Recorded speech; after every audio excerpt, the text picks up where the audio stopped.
How's it going, everyone? The PlayStation Store has kicked off its colossal end-of-the-year sale, and I saw a lot of you guys in the comment section. Somebody, I think it was a top comment, said that this sale beats out the Black Friday sale, and honestly, looking through it, probably in agreement with that. This sale's pretty kick-ass, all things considered. Like, there's a lot of good stuff on sale. This is under $10 stuff, like the $5 to $10 range. We'll do under $5 as well, but there's a ton of stuff under $10, so obviously, it's a retread of a lot of the stuff that I've covered before, but there's always one or two of you that need these games, and, you know, worthwhile to check them out at these price points. So let's get right into it. Let's start things off with Alan Wake Remastered, which is down to $9.89. I was pretty vocal about the fact that Alan Wake 2 really didn't do it for me like it did for a lot of other people. Like, when I played Alan Wake 2, I could objectively assess it's a really, really well-made game from a visual, aesthetic, and sound design standpoint, but for some reason, couldn't really get into it. I mean, for some reason, when I say that, I do have my reasons, but let's not get into that right now. Alan Wake 1 is still a game that I really enjoyed, and if Alan Wake 2 was available for like sub 20 bucks, I would say buy that all day long, and Alan Wake 1, sub 10 bucks, buy this all day long. I still really like Alan Wake 1.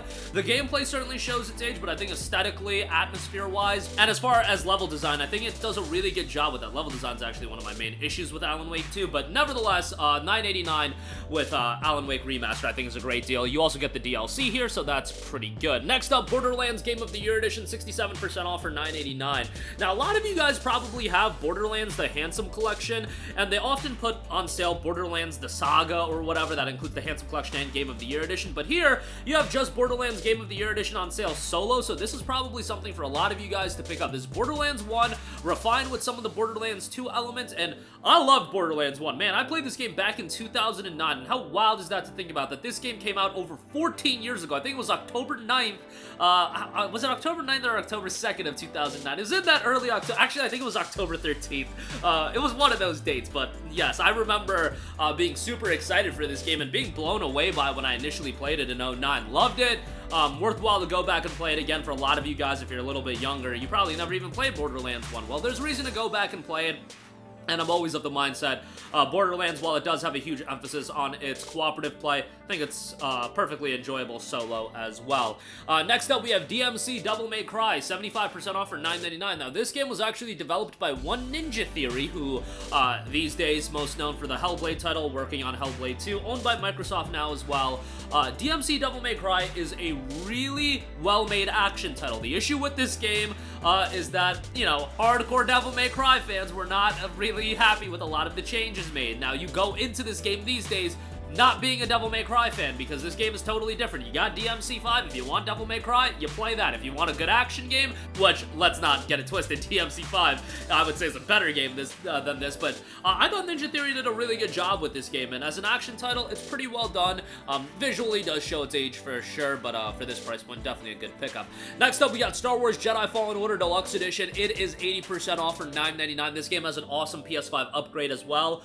Really enjoyed Jedi Fallen Order. I did like Jedi Survivor better, which some people seem to really be on the side of liking Jedi Fallen Order better. I guess they like some of the narrative aspects and whatnot, but I did really enjoy Jedi Fallen Order as well, and really, as far as getting me more into Star Wars, now, let's not get it twisted, I'm not a Star Wars super fan by any stretch of the imagination, but Jedi Fallen Order was the game that really, at least had me look into Star Wars a little bit more, and I love Jedi Fallen Order from a gameplay standpoint. Visually, it was great. Love Cal as a main character as well, and seeing his progression from Fallen Order into Survivor. Love that as well. I've been vocal about the fact that the map design is an absolute abomination in this game. Not the actual level design, but like the map, you know, to show you how the map is laid out. And it's terrible. It's an abomination. It's literally one of the worst aspects I've seen of a really great game that hinders a game so greatly. Maybe some of you guys think that's a stretch. I don't think that is the case with Jedi Fallen Order. They really did refine that with Jedi Survivor. And that was one of the aspects that made me enjoy Survivor a lot more. But Fallen Order is still a great game. $9.99 I think is a pretty good buy, so definitely go check that out, and especially with the PS5 version. By the way, this is the Deluxe Edition as well. Next up, Control Ultimate Edition, 75% off for $9.99. Gotta give Remedy their due, man. I'm mentioning a lot of Remedy titles.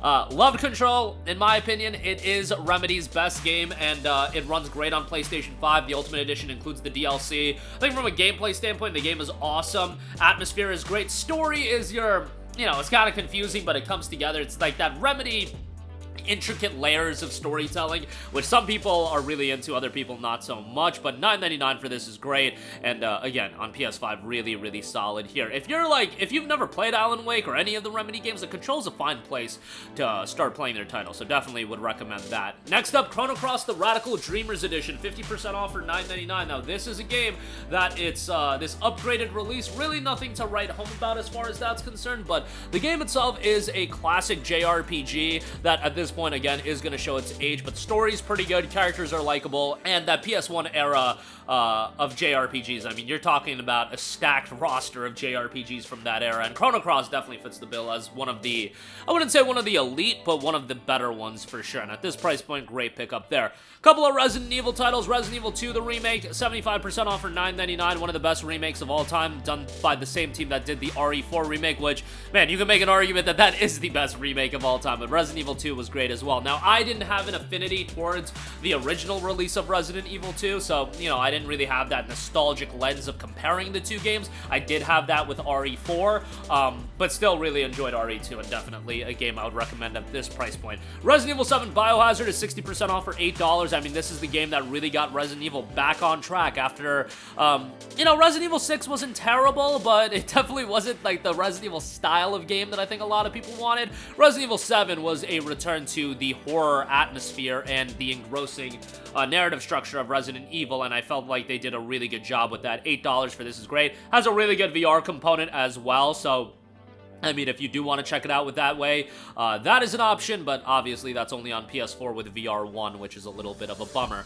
Batman Arkham Collection, 90% off for $6. Like, yes, most of you guys probably have this, but there's got to be a few of you that don't, and this is just such a ridiculous deal every time I see it that it's got to get a recommendation. I mean, $6 gets you Arkham Asylum, Arkham City, the DLC for both those games, and Arkham Knight. Like, what, bro? That is crazy, especially for one of the greatest trilogies in gaming history. Like, I really don't feel that's a stretch to say that, and you know, whenever I talk about Batman Arkham, it just gets me really depressed thinking about what Rocksteady is up to these days, and I hope they do a good job with Suicide Squad, but I feel like, you know, WB's fingerprints have been all over that, and that could hinder what Rocksteady puts out in the future. It's gonna be, by the time Suicide Squad comes out, damn near 9 years since the release of Arkham Knight, and if we get some live service nonsense to celebrate that 9 years, man, that is gonna be one of the most depressing game releases quite possibly of all time, given the love that people have for Rocksteady, and potentially to see them go down this route, that's just going to be a little depressing. But we'll always have the Batman Arkham trilogy, and these games are tremendous, and even better at $6 for all of them. Next up, Last of Us Remastered, 50% off for $9.99. Now,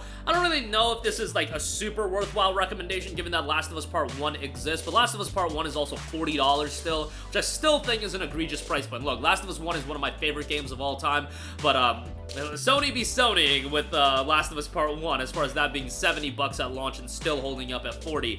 Last of Us Remastered still looks really good. I played this, like, I want to say it was somewhere between 6 to 12 months before Part 1 came out, and Part 1 hadn't been revealed at that point, so I wanted to do a replay, and I ended up just playing Remastered. It was still a great experience then, runs well on PS5, and yeah, Last of Us 1 is an all-time classic to me. You guys know my opinions on Last of Us. I'm a broken record at it with this point, as far as my thoughts on Last of Us Part 2, but Last of Us Part 1.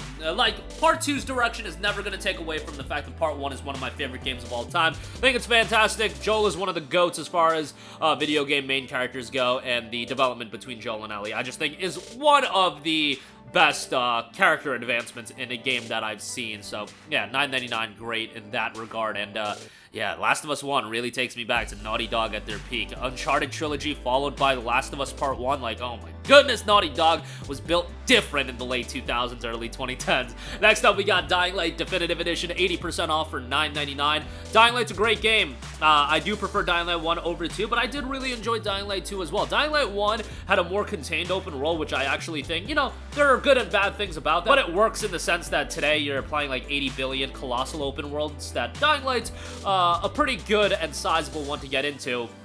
The parkour gameplay is great, visuals are great, and Techland did a tremendous job of keeping this game updated for a lengthy period of time. $10 for it, no brainer. And lastly, we got Kingdom Come Deliverance, 80% off for $5.99. It's a historical RPG that I often recommend and doesn't get a lot of love. Now, performance isn't the greatest on PlayStation 4. Like, this is a game that I think most would enjoy it the best on PC, but thematically the game is strong, the story is really good. Gameplay-wise, like, I think it's gonna be love or hate for a lot of people, but I thought it was engaging the whole way through. And again, as far as thematics go and the historical aspects, I think that's the strongest element of KCD, and if you're into that aspect, like the stylization of the game, then you'll probably enjoy it quite a bit. But at $5.99, great price. I do usually try to recommend the Royal Edition, but that's not on sale right now, so what can you do? But that'll do it for me. Again, the end of the year sale, bringing with it a ton of great deals and a colossal sale here, given that the holiday sale is going to be a big one, and that'll be kicking off right after this one. So yeah, the PlayStation Store don't be stopping these days. But that'll do it for me. Let me know all of your thoughts in the comments section down below. Sound off there.